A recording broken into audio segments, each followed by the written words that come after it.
Orde Baru adalah rezim yang pernah berkuasa di Indonesia dengan waktu lama, yaitu 32 tahun. Orde Baru dimulai pada tahun 1966 hingga 1998 dan dipimpin oleh Jenderal Soeharto. Istilah Orde Baru diciptakan untuk membedakan periode ini dengan periode Indonesia sebelumnya yang dipimpin oleh Presiden Soekarno. Menyerahkan kekuasaan pemerintahan kepada pengemban ketetapan MPRS nomor 9 MPRS 1966 Jenderal TNI Soeharto.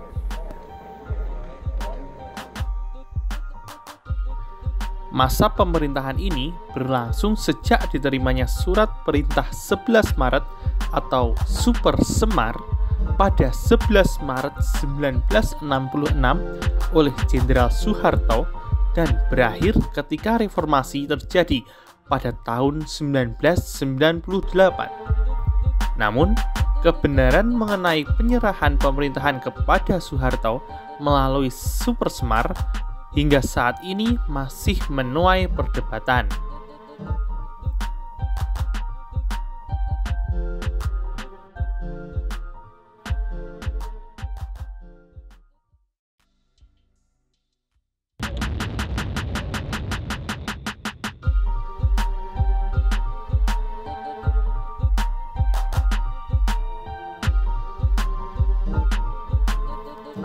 Selama berjalannya rezim ini, Indonesia telah mengubah struktur ekonomi, politik, sosial budaya, dan bidang lainnya.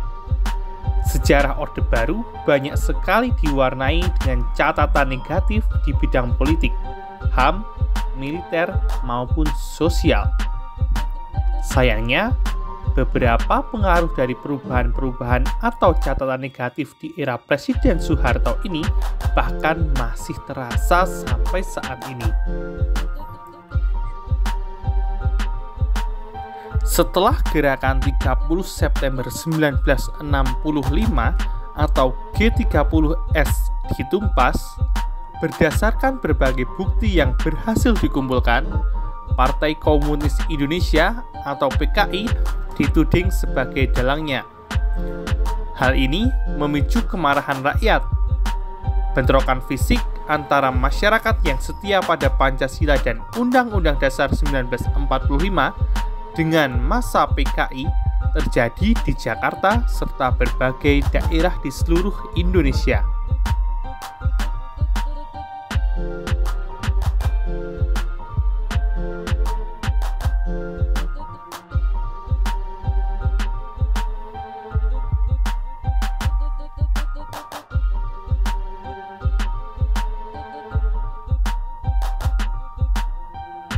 Sementara itu, untuk mengisi kekosongan pimpinan Angkatan Darat, pada tanggal 14 Oktober 1965, Panglima Kostrad atau Pangkop Kamtib, Maijen Soeharto, diangkat sebagai Panglima Angkatan Darat.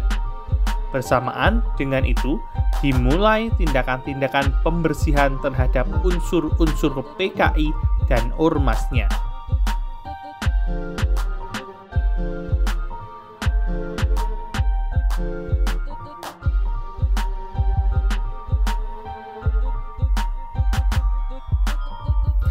Aksi masih terjadi di kalangan masyarakat luas, berbagai partai politik, organisasi massa, pemuda, kaum wanita, dan masih banyak lagi secara serentak membentuk Front Pancasila untuk menghancurkan pendukung G30S. Mereka meminta penyelesaian politis terhadap pihak yang terlibat dalam G30S.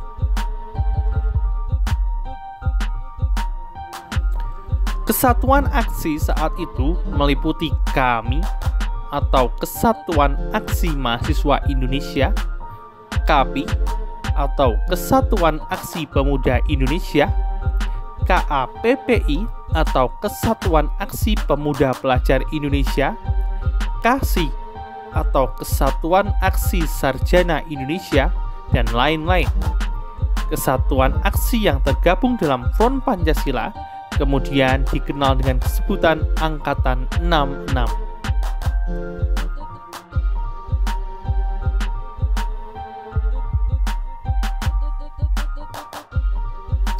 Di sisi lain, kondisi perekonomian semakin bertambah buruk. Barang keperluan sehari-hari semakin sulit didapat dan harganya pun mahal, sehingga terjadi inflasi.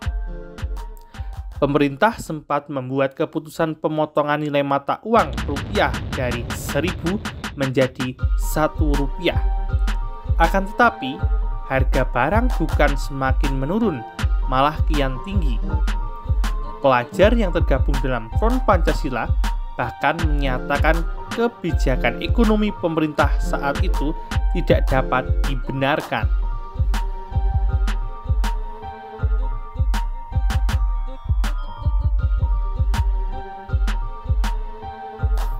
Pada tanggal 12 Januari 1966, berbagai kesatuan aksi yang tergabung dalam Front Pancasila mendatangi gedung DPR GR untuk mengajukan Tri Tuntutan Rakyat atau Tri Tuntutan Nurani Rakyat atau Tritura. Isi tuntutan Tritura tersebut yaitu: pertama, pembubaran PKI dan ormasnya. Kedua, pembersihan Kabinet Dwi Kora dari unsur-unsur PKI. Ketiga, penurunan harga-harga barang.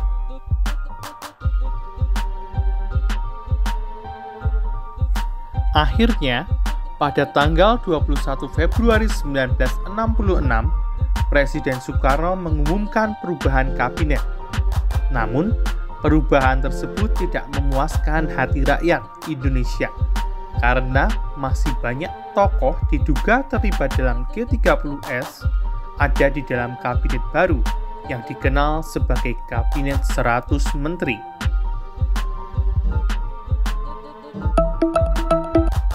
Pada saat pelantikan anggota kabinet baru tanggal 24 Februari 1966, para mahasiswa, pelajar, dan pemuda memenuhi jalan menuju Istana Merdeka. Aksi itu kemudian dihadang oleh pasukan Cakrabirawa, hingga akhirnya terjadi bentrokan antara pasukan Cakrabirawa dengan demonstran.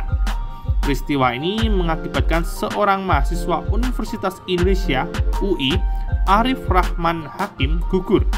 Gugurnya Arif Rahman Hakim ini semakin memberikan semangat juang demonstran untuk menuntut perubahan dan perbaikan taraf hidup bagi bangsa Indonesia.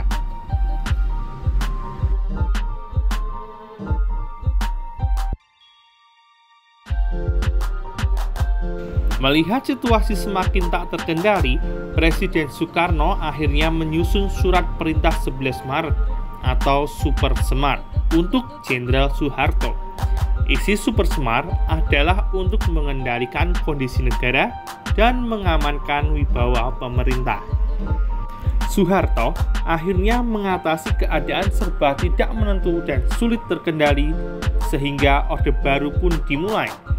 Surat perintah ini digunakan oleh Soeharto untuk memenuhi tuntutan Tritura, seperti membubarkan PKI, menangkap menteri yang diduga terlibat G30S, membentuk kabinet baru, dan menjalankan pemerintahan.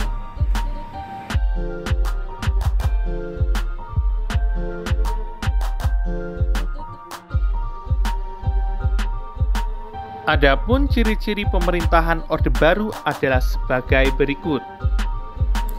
Dwifungsi ABRI. Banyak prajurit militer dari berbagai pangkat, jabatan, dan angkatan ikut bekerja dalam pemerintahan, seperti menjabat posisi lurah atau kepala desa.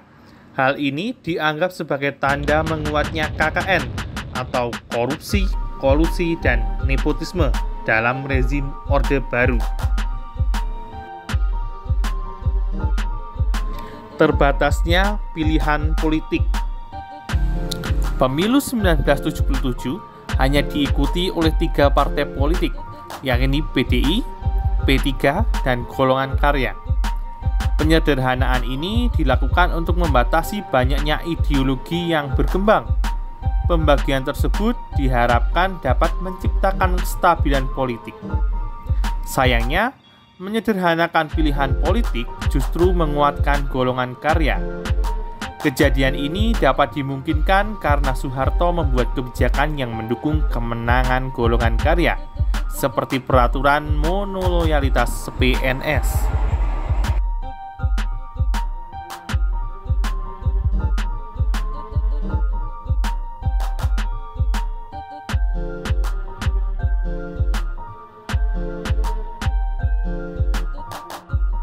Pembangunan yang masif.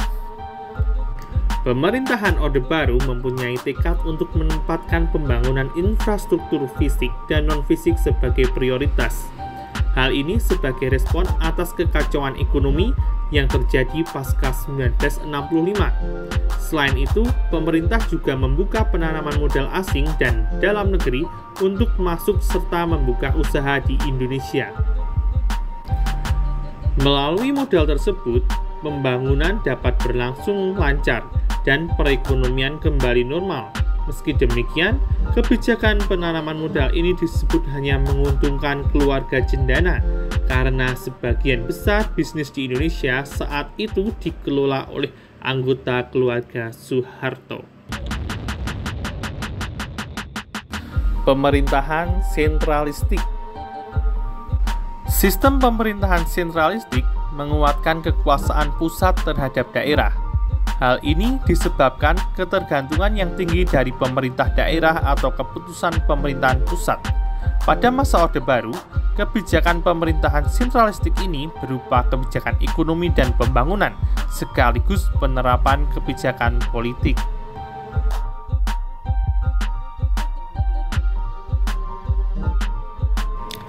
Ekonomi Indonesia pada sejarah Orde Baru membaik dalam waktu singkat.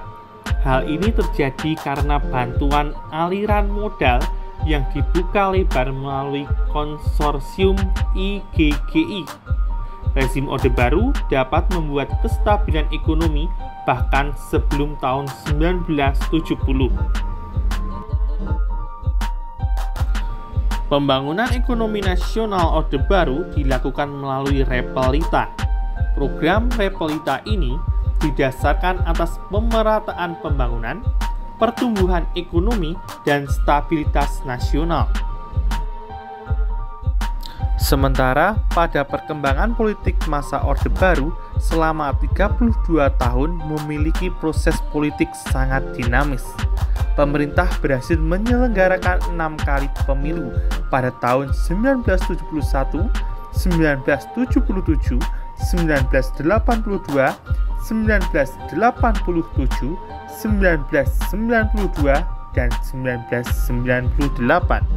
Namun, semua proses demokrasi tersebut dimenangkan oleh golongan karya dan Presiden Soeharto untuk menjabat kembali.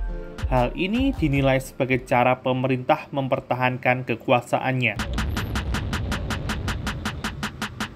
Bisa dibilang bahwa kekuasaan pemerintah Orde Baru sangatlah besar, sehingga tidak ada kekuatan lain yang bisa mengimbanginya. Hal ini tentu kurang baik bagi sistem demokrasi Indonesia saat itu.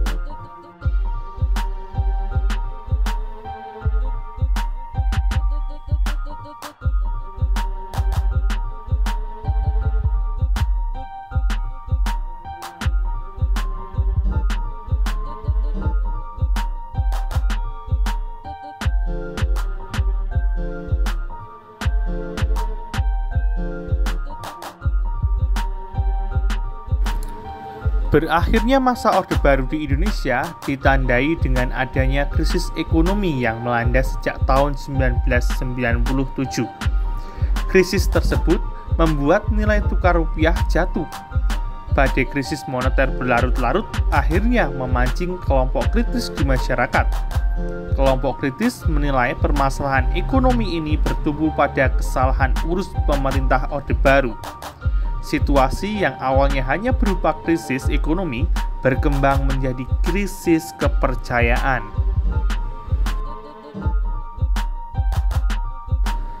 Kepercayaan terhadap pemerintah menurun, sehingga memicu kerusuhan, demonstrasi besar, bahkan penjarahan terutama di Jakarta. Kemarahan masyarakat, terutama di kalangan mahasiswa, semakin menjadi setelah Soeharto dicalonkan kembali sebagai Presiden Republik Indonesia pada pemilu ke-6. Para mahasiswa akhirnya menuntut adanya reformasi pada tahun 1998. Reformasi ini memiliki beberapa tuntutan penting, seperti penghapusan dui fungsi ABRI, penurunan maupun pengadilan terhadap Soeharto dan kroni-kroninya, penghapusan praktik korupsi, kolusi, dan nepotisme, penegakan supremasi hukum, amandemen Undang-Undang Dasar 1945, dan pelaksanaan otonomi daerah seluas-luasnya.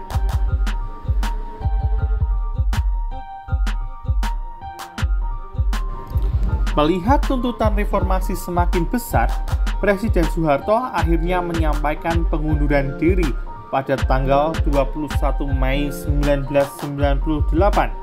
Berakhirnya masa jabatan Soeharto inilah yang menjadi tanda runtuhnya Orde Baru dan berganti menjadi era reformasi.